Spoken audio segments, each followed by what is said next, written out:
Ladies and gentlemen, it's Saturday, it's Scotland, it's 1 p.m, and we're back in original form, the legible, credible, inevitable storm, which is A Force for Good's Saturday Street Stall, coming to you live from our nerve centre here in the great British city of Glasgow, with me, your host, Alistair McConaughey. And this is the place where we're sticking it to the Nats daily, weekly, monthly and yearly until we get these Scot Nats to see clearly that we're down with the capital A to the double FG, a force for good. It's the place where we've got it all figured out and there ain't no worries that we're worried about. And there's an awful lot to talk about in this, our 16th virtual Saturday Street Stall. And that's just shows the value of stick-to-itiveness. Stick-to-itiveness. If you keep doing something on a regular basis, it really mounts up and you really begin to produce a great catalogue of work. And we've been doing this now for 16 weeks and we have got no intention of stopping every Saturday. Sometimes it will be from our office here, sometimes it will be on a special assignment, and sometimes it will be on an actual live real street stall out in our great British city of Glasgow or the surrounds. And if you'd like to join us on one of those street stalls, please just say and we'll get in contact with you and you can come and join us. Donnie is giving us a wave back there to Donnie and a wave back to Nancy. Thanks for coming in. Now, got a lot to get through this week as always. We are going to start with the COVID Carry On Pantomime as we do every week. The COVID Carry On Pantomime continues and there's no real sign of it stopping, because it's now gone political. It's not about a pandemic, it's about politics. And it's almost gone into the realm where it's really no longer about science, it's almost into superstition. Ewan is watching, give you a wave, Jack, wave back. Tommy, good to see you again, watching as always. Hope you're doing well, Tommy. Now, you know, we're always researching, always trying to find stuff that summarises things and summarises the problem that we are facing at the moment. And we came across a really good article that was from the American Institute of Economic Research, which is a Ludwig von Mises body. He was a famous economist. We're not saying we agree with everything that he came out with, but sometimes you can get good stuff from their organisation. And there was a fantastic article written this week by a Jeffrey A. Tucker, who seems to be in charge of that particular organisation. And he summarised what's going on so well. Alan, thanks for waving. I just saw, I missed that comment on Twitter. I'll read it out if I get a chance. Now, what he said basically is, and he was talking about America, of course, he was saying that in the weeks and months since then, and he's referring to the New York Times, which really sets the political agenda for much of America, and certainly for the intelligentsia, so-called, of America, or those who fancy themselves to be the intelligentsia. And that's obviously out of New York. But lately, well, for a very long time, it's actually disgraced itself as a newspaper. There, thank you for putting that up. There's the article there. The New York Times revives its grim past. And its grim past was, it's, according to the author here, the suppression of a lot of the Soviet crimes back in the 1930s. But now what he's saying is that it's now producing another false narrative about COVID. And he sums it up like that. In the weeks and months since then, the paper's coronavirus doctrine was set in stone. It goes like this. And this is exactly what's happening in the United Kingdom, in our media. This is a terrifying pandemic. Many millions will die. Everyone is vulnerable. The only solution is to lock down. If we don't lock down, it is Trump's fault. Or in the UK, you could say Boris Johnson's fault. Therefore, Trump is responsible for all death. And that message has been repeated thousands of times every day in every way ever since.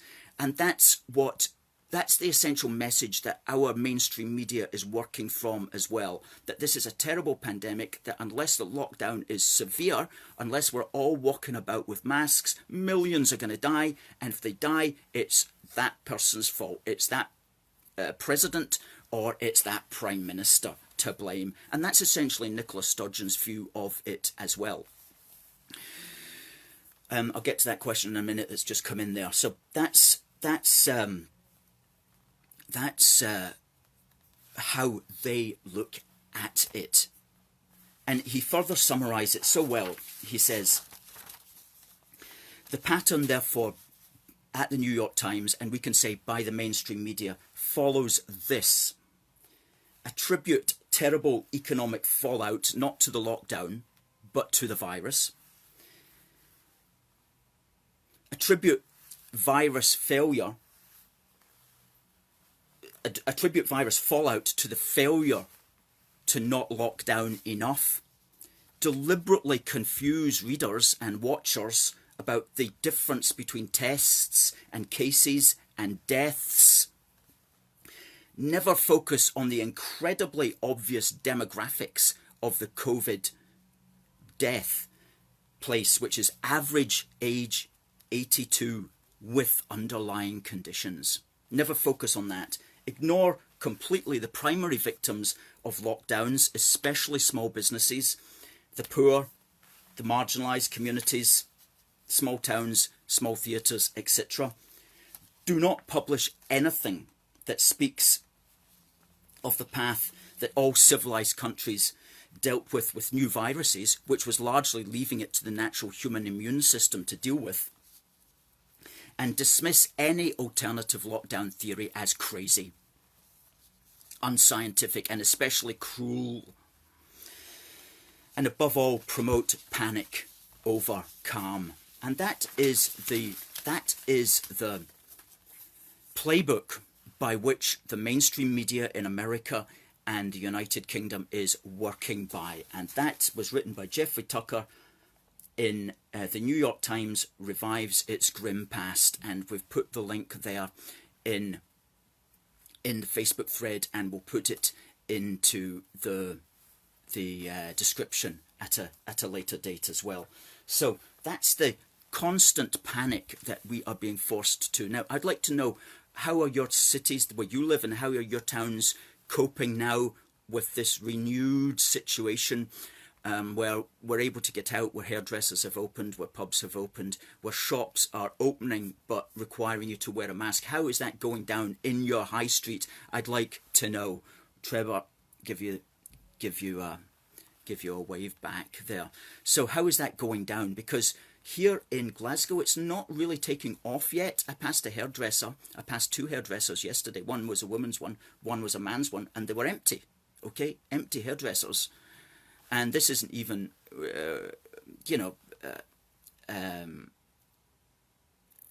and this is when you would expect it would be busy, and it's usually normally both of these hairdressers are packed out, just like in normal situations these hairdressers are packed out.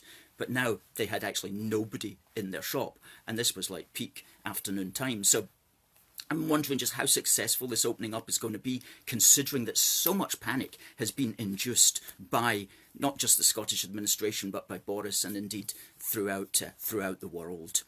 And there's really no need for it, because as I just read to you there, the average demographic to suffer, unfortunately, are very elderly people with underlying conditions. So any thoughts on that? Give Martin back a wave. Politically, it's been very busy this week, with powers coming back from the European Union, and that's something, of course, that us Brexiteers have wanted for a long time. There's a lot of powers coming back. Somebody saying the North Wales town where I am is 50-50 wearing masks, 50% wearing, 50% not. That's probably what I'm noticing as well. I spoke to a security guard outside Asda, and what they said is that they're not going to enforce the law, because it's not their job to enforce the law. What So you can go in and you can shop without a mask if you want in these big supermarkets. However, they did say to me it is the law that you have to wear a mask. So if a police officer came in and saw you, then you would have to answer to him or her. And somebody's saying, yeah, the messages are all confused. Is it 1 meter? Is it 2 meter? It's exactly confused, and it's inevitable. It's inevitable. If you created this panic, how do you get back down again? That Jeffrey A. Tucker, by the way, has written another good article on that site called The Madness of Crowds. And he shows how crowds can lose their head very quickly, and it takes a very long while for them to regain their heads again, and they have to do it one at a time. People can be divested of their heads en masse, but to regain their head, they do it one at a time. So it could be a long stretch, this crazy situation that we're in. Going to talk about the Scottish hate speech bill coming up soon, sir. Somebody just asked a question about that, because we are making an official submission to the Scottish administration about that this week. Give a wave there to those folks who are watching. Please give us a wave in as well. So this week all these powers came back, and what you got, of course, in Westminster was the very few SNP people who were there making a big deal about some of the powers not going back to Holyrood, because they said all the powers should go back to Holyrood. And why should they be saying that? Well, the reason they're saying that is because when devolution was first constructed by the Labour Party back in the late 90s, they made the very worst move they could possibly do. They said that all powers would be devolved. Everything was devolved, except that which was written down as reserved to the British Parliament. So what that meant is that all powers, even powers that you had forgotten about, powers that didn't exist yet because they might be powers over something that we don't know about yet, or powers that were suddenly coming in from elsewhere, such as these returning powers, all powers would be automatically devolved, except that which was written down. Now, if you want to hold a state together, that is the very worst form of opposition the very worst form of devolution that you can do, because you've essentially just given up all the powers, except that which you've remembered to write down. The correct way of holding a unitary state together is to ensure that you only devolve that which you write down, and everything else is considered reserved. There has to be a presumption that everything is reserved, except that which you've written down as devolved. That's the correct way to hold a state together. Of course, it was not the way that the Labour Party set up devolution. They set it up the opposite to that, which was, we're giving away everything, except that which we remember to write down. And that's what's called the devolution settlement. And we at A Force for Good have long argued that that devolution settlement is the wrong way round, and it's upside down, and it needs to be reversed. Now, that's a big ask, but it's what needs to happen if the UK is to hold together. And if it doesn't actually happen on paper, there has to be an ongoing presumption from here on in that that's the way it's going to have to work if the UK is to be held together. And we've written an article about that, which is on our website. And I think please do check it out. Put the link up there, somebody, please. It's called Time to Change the Devolution Settlement. And what I've just said there is what's written down here. And if you're a politician, or if you're in the British Cabinet, whatever, and you're watching this, then please take this on board, because that's so relevant to what has happened and what has gone wrong with our devolution. Is the devolution settlement is the wrong way round. Somebody's saying there most people in that person's home are still staying at home. Somebody's saying during the week on my way home, 5 people with no masks were drinking freely from what looked like the glasses from the pub. Oh well. Back to the good old days.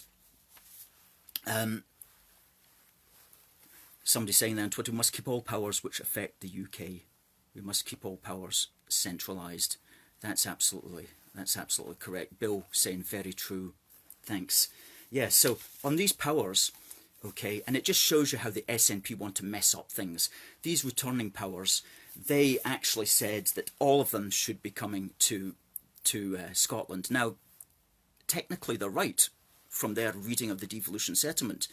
But of course, in reality, we can't have that. We cannot have that, because what it would mean is that powers over setting food standards, for example, or powers over setting various regulations over business would go back to the Scottish Parliament. And being the SNP, they would change them in such a way that they would be different from England, which would mean that it would be very hard for businesses in Scotland and England to trade with each other, because you'd have to go through all these different rules and regulations.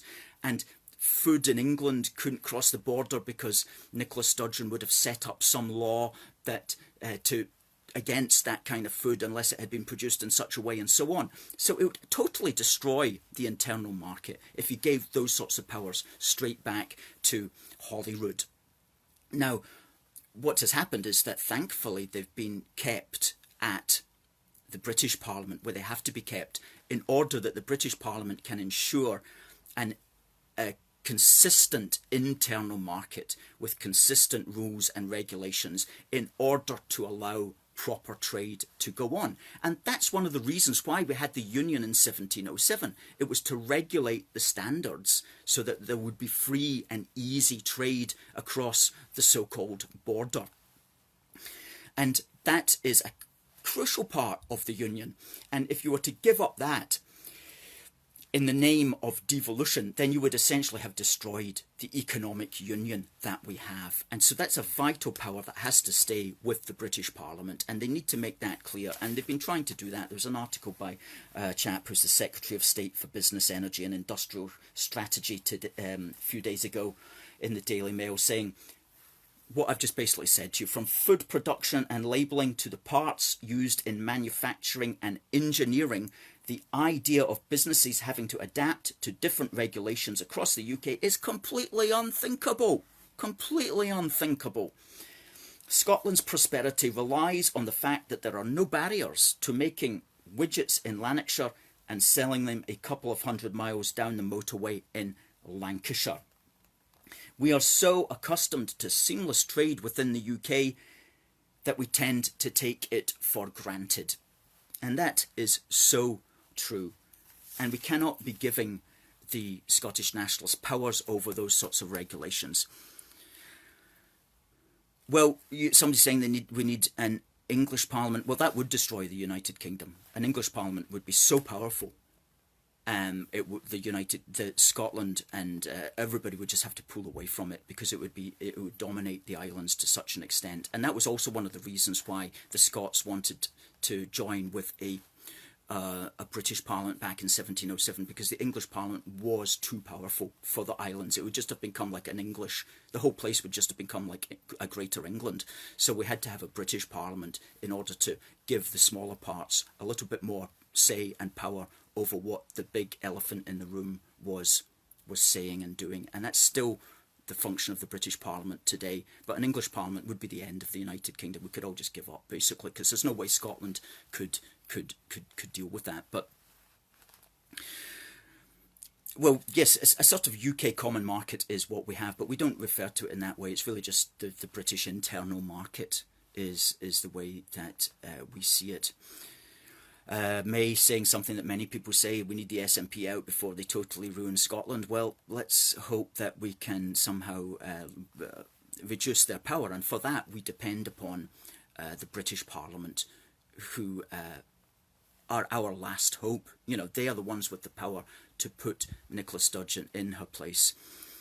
Somebody saying there, Richard's got put in an article from our legacy site. These are the fundamental starting principles. We are a unitary state. That's good. We wrote about 31st principles of the United Kingdom, and Richard there has put up the link to that. Thanks very much. I had omitted to I had forgotten momentarily about that article, which was also a speech that we wrote. And Christopher's saying an English Parliament would be a gift to the SNP. Of course, of course. And you know what? That brings us on nicely to the next point that we want to make. There was 2 or 3 articles this week saying that opinion polls were saying. So we don't really believe opinion polls, because opinion polls don't so much reflect public opinion as deliberately guide it in a certain way.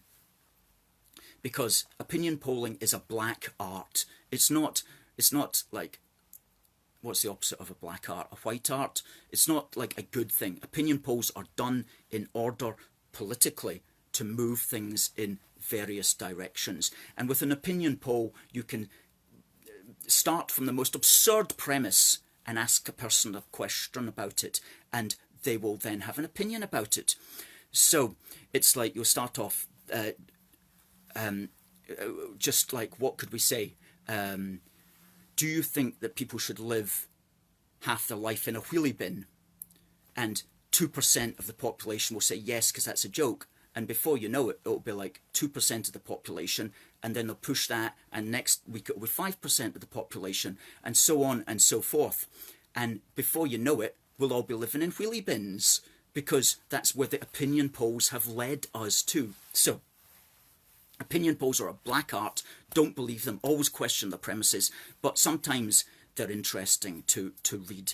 And there was one this week that said something like a majority of English Tories wanted to leave the Union. Now that's like living in a wheelie bin, because that's what you're going to end up doing if you leave the Union. If you're an English Tory living in a big grand house down in the home counties, believe me, if the Union collapsed, you're going to end up in a wheelie bin. You need to know that, okay? Because that's just an absurd thing to think. How can anybody who considers themselves even British, or who wants Britain to leave the EU, how can you then say you want Britain to break up? There's no rhyme or reason to that. So we have to presume that people who are asked that question didn't have a clue about politics and didn't really understand where they were coming from anyway. But we understand that. We understand that not everybody is as politically astute as people at A Force for Good are, and that's why we run our organisation here, to educate people. But really, you cannot believe and believe that it should be broken up, okay? You can't do that. It makes no sense whatsoever. It says you don't believe in Britain, and we don't believe that. We don't believe there's a majority of English people or whatever who want to break up Britain. And how do we appeal to those people, though? How do we appeal to them? Well, several years ago, we gave a speech, 21 reasons why England should care about Scotland separating. And we listed things that if you were just looking at it from a specifically English perspective, maybe these would convince you that the Union is quite important, and that in fact an England without a Scotland is, well, it's a Britain without a head, basically. It would be back to where we were pre-1603, basically, pre the Union of the Crowns, because when James VI, who designed this wonderful Union Jack flag, he could see the problems of the split economy, the split internal market, and he could see the constant fighting and problems that could be breaking out. So he wanted to unify the United Kingdom in the person of his being. And he was way before his time. He was 104 years before his time. But he set in wheels the idea of union throughout the United Kingdom. And that's why we venerate James VI as one of our great founding fathers. You know, the Americans have their founding fathers, and we have them as well. And I'll talk about that in a moment, about the importance of Britain's founding fathers. English media is spreading the SNP propaganda. Paul, that's such an important point. And I think that what we see often is the BBC, and I used to like the BBC. I grew up with the BBC, children's BBC programming. I grew up with that. I had a soft spot in my heart for the BBC. But what we're seeing today with the BBC is it's almost like they see the SNP, they see them as a divisive force, and for some twisted reason, they want to promote them. You know, that's why they're not going to have Alistair McConaughey on British broadcasting. Alistair, what's your message? Well, my message is, let's work together, every boy, girl, woman and a man, and let's make this a better country. They'll be like, no, that's really off message. You know, couldn't you say something bad? Like, how about, like, you want to take more money from the English or something? And I'd be like, no. And it's like, that's why we're never going to get on. So you only get on to BBC or Scottish National Party Television, otherwise known as STV, if you are trying to split things in half, you know, because they just want that drama. And it might just be for views, or it might just be inherent badness. I don't really know, but it's not good. It's not good. So, yeah, what can we say is, like, to those people in England who want to stay, good for you, and you support us up here, support a force for good. But just remember this: those of you who think that somehow if Scotland was independent, you'd never see Nicola Sturgeon on the telly again. Oh, no. You see, we're joined in an island, which means Scotland is not going away. So the people who whine about England today will whine about England forevermore. And they will always complain. And even if you give them independence, as we said last week, you can give them anything and they will take it without thanks, they will bank it, and they will pretend that they never received it. So even if somehow, which they won't, but even if they got their independence, they would go, it's not real independence. No, it's not real independence because we're still using the British currency, or we've still got Trident, or it's not real independence because for whatever mucked up reason, they won't even accept it when they get independence. And we know that. They'll complain. And imagine the divorce settlement, the terms of it. Imagine the whining and complaining about that that's going to be on your news in London for the next 50 years. Okay, so independence will not stop the Scottish nationalists whining. It will, in fact, make it much worse, because they will have so many new things now to whine about, to complain about, to gripe about. And we know this because I buy the National so that you don't have to, and I read their letters pages, and in the letters pages they're still complaining about the Union of 1707. They're still complaining about the terms of the Union in 1707. Over 313 years later, they're still complaining about the Union of 1707. So do you think you're going to get rest from their whining if Scotland was independent? No, they'll just whine and yap even more, because that's the nature of the sort of people they are. You know, some people are glasses half full, some people the glass is half empty, and that's just the way that they go through life. And we are, obviously we're half full people, but Scottish nationalists are half empty people. They just see the pessimism and they see another opportunity to complain. And imagine, of course, if that would then lead to an English Parliament, which would be a very powerful force within the United Kingdom. And so instead of directing their attention at the British Parliament, which at least has got people from Ireland and Wales in it, it would just be this English Parliament. And that would just be boom, boom, boom, forevermore. And everything that went wrong in Scotland would be blamed at the feet of England. And we would have, Scots, Unionists would have nobody in England speaking up for us and saying, no, that's all wrong. That's all wrong. That's, you know, there would be no forum, there would be no British Parliament for us to point out how wrong some of our compatriots here in Scotland are. So that's, I'm afraid that's just the way that it is. Independence, separation will not stop the Scottish nationalists from whining. The BBC is not English. That's true. They're not even British sometimes, the way that they act. Richard's saying you can fly them, you can give them the moon and fly them to there in Scotland, and they'd still be whining. They'd still be whining, yeah, even if they got the moon, and even if you settled them there, which is actually not a bad idea, to settle them on the moon. And maybe someday, if Donald Trump can get his space force going, we can maybe populate Mars. But no, so we need the people in England to be strong, to be strong for Britain, because we're relying upon you guys. You know, don't leave us, quite frankly. Don't leave us. And there's no United Kingdom without Scotland. It's Scotland and England, Wales and Northern Ireland together. That's where the rightness lies, the right direction lies.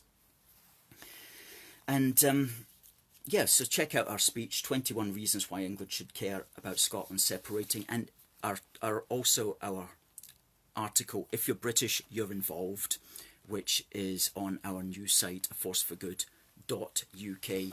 And if you like this flag, then please do check out our wee flag badge, which is selling very well. You can get that.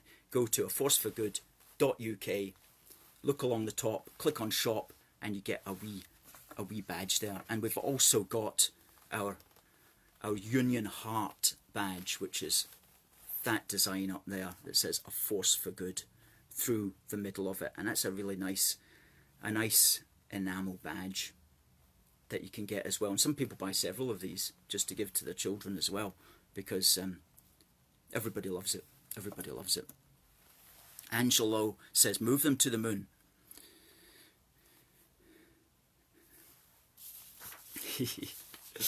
yeah. So, what else? This week, Boris Johnson has suggested, this chap asking about George Galloway. Our position on George Galloway is that we don't have a position on George Galloway. He is a very good speaker for the Union, and he did a fantastic job back in 2014. And if he comes up here and he stirs things up for Nicola Sturgeon, that's all to the good. That's all to the good. So we'll leave him to do his thing. No doubt he'll leave us to do our thing, and we wish George Galloway the very best in whatever he does. But there's going to be an interesting lineup at next May's Scottish Holyrood election, and there'll be no doubt quite a few people to vote for. Whether he'll be one of them or not, I don't know. Give a wave there to another person that's coming in and watching. So yeah, this week Boris Johnson has suggested that the British Parliament should move to York while it is undergoing renovation. It's not going to be for 2 or 3 years yet, but we think that's a really, really good idea. And believe it or not, that's also one of our suggestions, at least moving the Parliament to somewhere else in the United Kingdom while the Palace of Westminster is being renovated. We made that suggestion, number 12 of our 23 policies to strengthen the Union, in our wee book for the Union. Now, our first edition sold out within 72 hours. So we have produced this second edition. 500 copies arrived in the office yesterday. And so please do get it, because if it sells out as quickly as the last one, then you've only got a window of a few days to get it. So that's a wee book for the Union. It's a 56-page, perfect bound pocket book.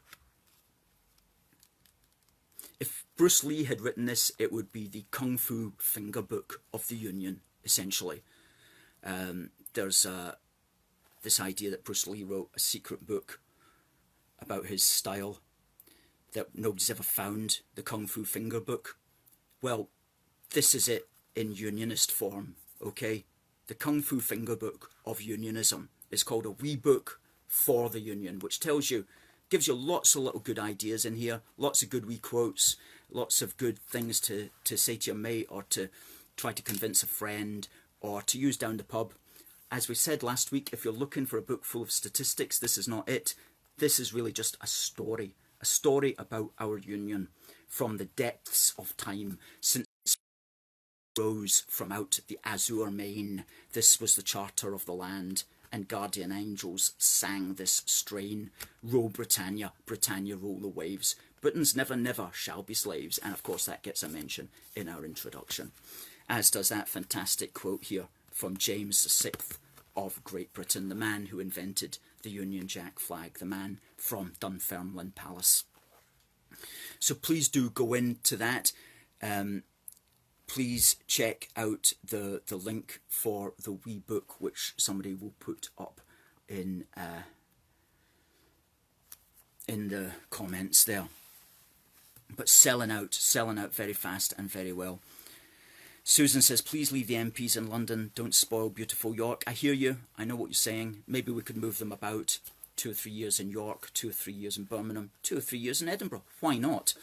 You know, the European Union has a parliament in Frankfurt, and they move to Brussels, and then they move back to Frankfurt.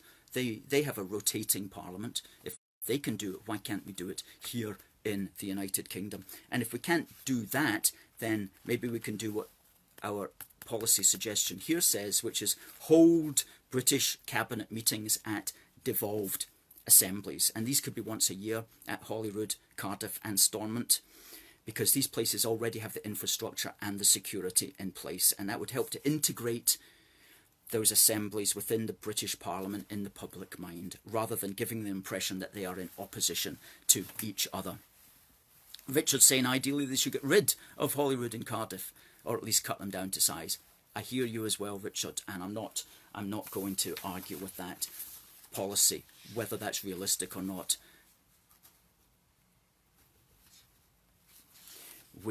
Time will tell. Time will tell. I know it's a growing theory in Unionist thought, is just abolish Holyrood. You know, abolish Holyrood. I know more people are just coming out and saying that, and they have this year after they've seen the fiasco that's been going on. Well, you know, we've got a busy week ahead, and 2 or 3 things that I want to talk to you about.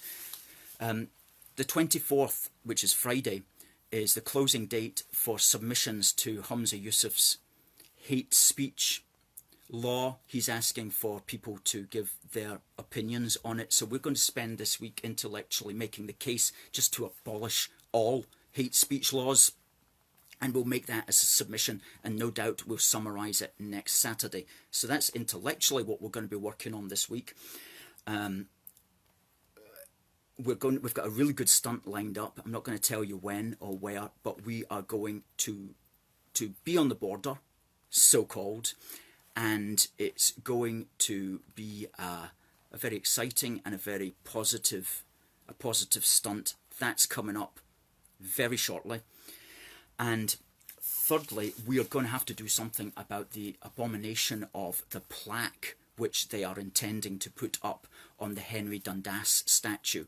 As you know, we are great fans of Henry Dundas, but they have written a new plaque which is going to go up, which is an absolute outrage, okay? And at the moment, they've got plastic signs up in Melville Square, saying what the plaque is going to say, and oh my goodness me, it's just ridiculous. And I did some research into this, and it was written by, okay, the plaque was written by the leader of the council in Edinburgh and his deputy, and some guy who claims to be Britain's first black historian, who's called Sir somebody or other. And so the 3 of them wrote this, and there's nothing historical about what they've written. It's just a political diatribe, and politically and historically it's entirely wrong. And I have to ask myself, how on earth do we have a situation where leaders of the Glasgow City Council, Edinburgh City Council and his deputy are getting to write historical plaques and stick them up as if they have a clue about what they're talking about? They don't have a clue. The leader of Edinburgh Council and the deputy of Edinburgh Council, they don't have a clue about history, but they're sticking up this plaque. And I'm not even going to read it to you because it's so wrong that I wouldn't even want to put the words out of my mouth. But literally, how is it that in Scotland you get elected to high public office in inverse proportion to your intelligence? And that seems to be happening in all these council areas and in Holyrood. You get elected there in inverse proportion to your ability. It's not like a meritocracy in Scotland, it's like a thickocracy. The thicker you are, the further you're going to go in public sector politics. So it seems. Maybe I'm misjudging them. But if what's written on this plaque is anything to go by, the people who wrote that have no clue about history. And not only that, but it's a really nasty piece of work that's been put up there. And we're going to make sure lots of people know that, because we've got a stunt that we're going to be doing there as well. But we're keeping that under wraps. But that's coming as well. So we're doing a lot. We're doing a lot. And it's like, you know, the song, I hear people talking bad about the way they have to live here in this country. Harping on the things we do, griping about the way things ought to be. Well, I don't mind them switching sides and standing up for things that they believe in. But when they're running down our countryman, they're walking on the fighting side of me. By Merle Haggard. And that's so true. It's just there's people who just want to run things down. They just absolutely want to run things down and run the country down. And it makes them feel better because they do not have a grounded moral sense of themselves. So they hitch onto things which they believe make them a better person. You know, whether this was the case in the old days when people were more religious, I don't know. But certainly today, people grab things in order, and they hitch themselves to wagons in order to feel morally righteous, when in fact it's the furthest thing they could be doing if they want to be morally righteous. And there's a, you know, I don't want to get into American politics too much, but Donald Trump gave a very good speech at Mount Rushmore on the 4th of July, which was really a cultural speech, which is why we liked it. And he spoke, or at least the person who wrote his speech, summarised this so well, and it's entirely true here in the United Kingdom. Quote, against every law of society and nature, our children are taught in school to hate their own country and to believe that the men and women who built it were not heroes, but were villains.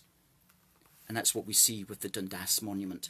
The radical view of American history, or we could say British history, is a web of lies. All perspective is removed. Okay, we see that with the Dundas statue. No attempt to place him in his time. Every virtue is obscured. We see that with the Dundas Monument. It was Dundas who won the case which established that slavery was illegal in Scotland. But the idiots who have written this plaque don't even touch on that. Every motive is twisted. So if you did something good, they'll pretend it was for a bad reason. Every fact is distorted, and oh my goodness, we see that. And every flaw is magnified, and that's so true with Dundas, because he did get impeached towards the end of his career, and they're going to put that on the monument as well. As if the monument was erected to commemorate the first man in the United Kingdom who was impeached, you know. And he continues, until the history is purged and the record is disfigured beyond all recognition. And that's so true, so true. And he, very eloquent speech where he went on to really to talk up good things,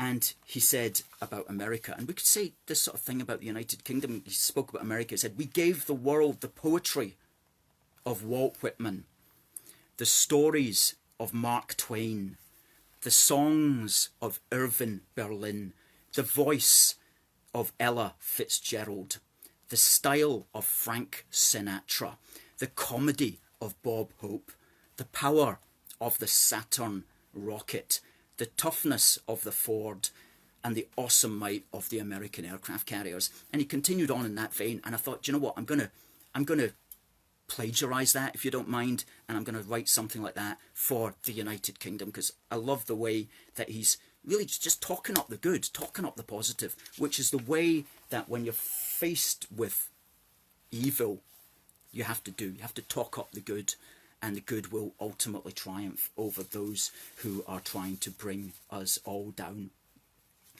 And I attempted this last year. I gave a speech down in London, which has yet to be published. 25 men and women who have created, maintained and sustained the British Union. From Pythias of Massalia to ginger spice. And that was, in a Force for Good's quirky style, as you can imagine, a really good tour de force. And I said 25, but it was actually 100 men and women that I've identified, going right back to Pythias of Massalia, who gave us the name Britain back in well, BC anyway.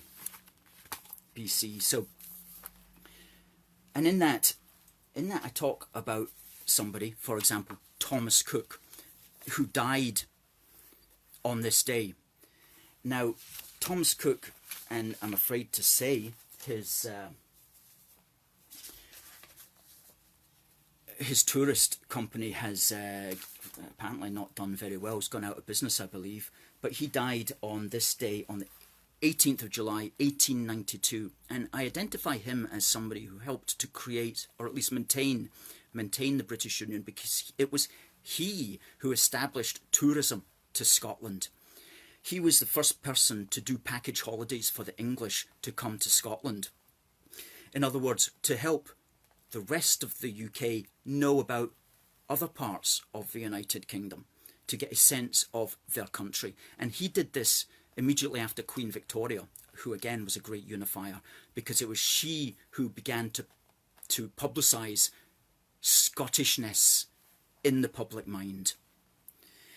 After her first visit here with Prince Albert in 1842. And as a consequence of Thomas Cook's package holidays, visitors flooded into Scotland, and they began to actually understand all about the United Kingdom. So Thomas Cook, for example, is one of these people who connected us socially, and he gets a mention in the 100 men and women who created, maintained, and sustained the British Union. We could actually turn that into a book if we had the time to do so. But these are almost like founding fathers and founding mothers of our great British Union.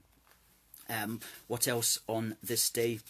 No, before I talk about that, Thomas Cook, Victoria popularised Scotland in the public mind. Thomas Cook popularised Scotland in the public mind. Paul McCartney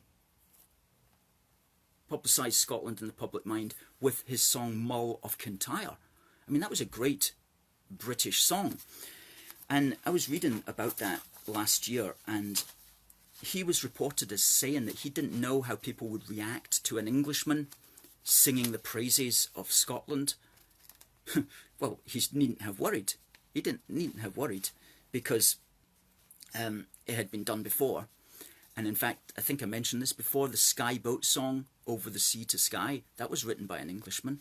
And that's one of the popular Scottish folk songs.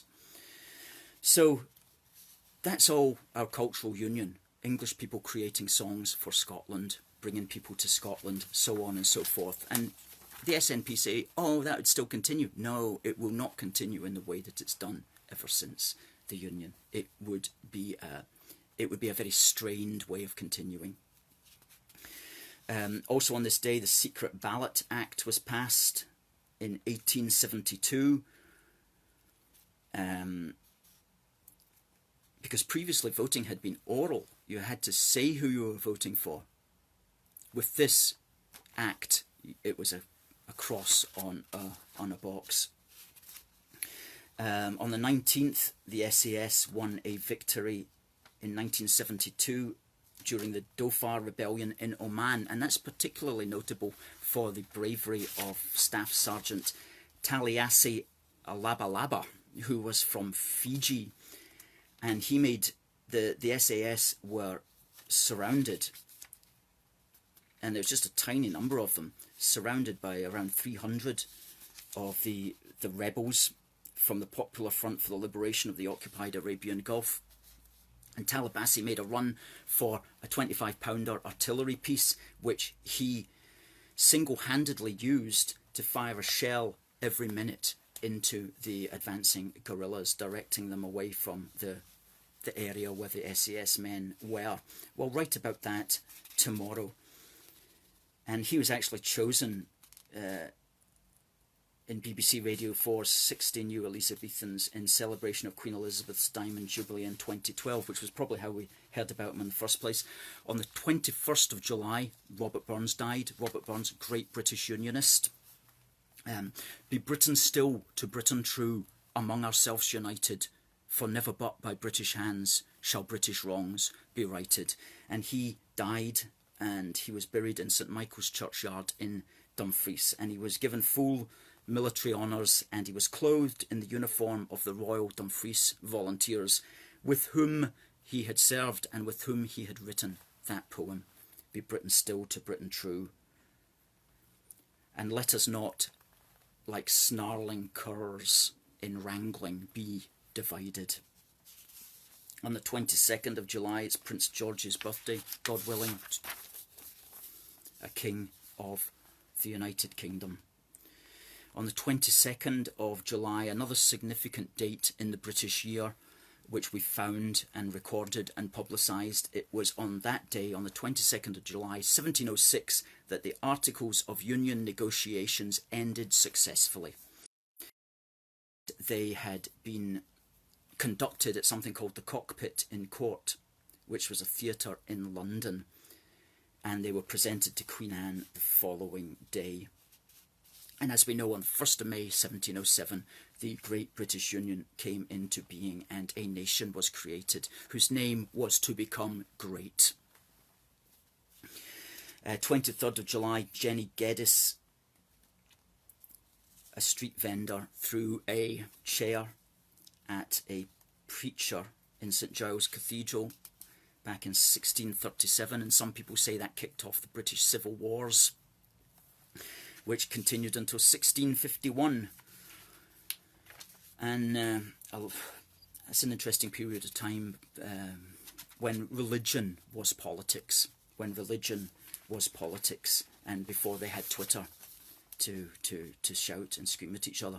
On the 23rd of July in 2014, the British Wealth That We Have in Common Games, or the British Commonwealth Games, began in Glasgow, and we were concerned at the time that Alex Salmond would use the British Wealth That We Have in Common Games to promote separatism, because of course the referendum was that September, and thankfully he was unable to, because there was a strong sense of Britishness was coming out of it. There were 71 competitors, 4 home nations, 3 crown dependencies, 19 of the 14 British overseas territories, and 55 other countries which were or were descended from countries of the former British Empire. And we pointed out at the time that the Queen was head of state of half of those 71 countries, and a third of them flew the Union Jack in some form or another. So the Scottish nationalists also were not allowed to take in their yes flags or anything like that, and they were screeching blue murder when they were getting sent away from the door, because the socially inept many Scottish nationalists, so they think they can come to your dinner party and like wave their yes flag in your face, that kind of thing. They're socially inept, so they went into some of these games trying to carry their yes on it, which of course was a political symbol which you weren't allowed to do, and they would get turned away, and thankfully they got turned away all the time, and they really had a miserable games, basically, the Scottish nationalists. They were really upset by the whole thing. They thought it was going to be a chance for them to exploit it for them, but what they realised is that the British wealth that we have in common was too strong, baby, for them, and so they very much just came out second place there. That was won by England, Australia and Canada respectively in second and third, and Scotland did quite well. We came fourth. On the 24th of July, the Menin Gate Memorial to the Missing was unveiled in 1927. And as Neil Oliver has said, the names are not missing, but the bodies were missing. The bodies couldn't necessarily be properly identified, because when somebody died, they took the dog tag away. So they had the name of the person, but then they forgot whose body it was attached to. And so ever since then, soldiers carry 2 dog tags, one to take away in the event of them dying and one to continue to identify the body. And a bugler has played the last post there since 1928, every night at 8 o'clock, and that continues still to this day. So, we do love our British history because the past informs the present, which creates the future. Stephen saying, with the SNP playing down another referendum to wear on the side, what's the point of anyone voting for them if all they're going to do is speak about a referendum and talk about the virus? That's so true. Folks, please check out our rebook for the Union. This is a 2nd edition now. The 1st edition sold out within 72 hours. So the 2nd edition, it's just the same with a couple of minor little textual differences.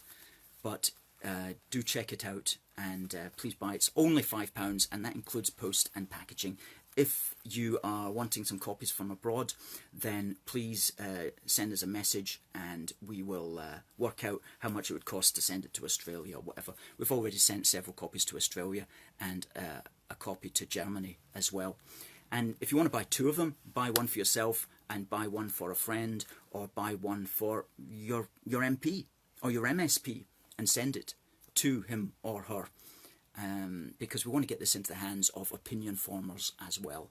And lots of good ideas in there. And it ends with our 23 policies to strengthen our union. And we're thinking about policies all the time. And we're pushing these every day. And also check out our shop at aforceforgood.uk/shop.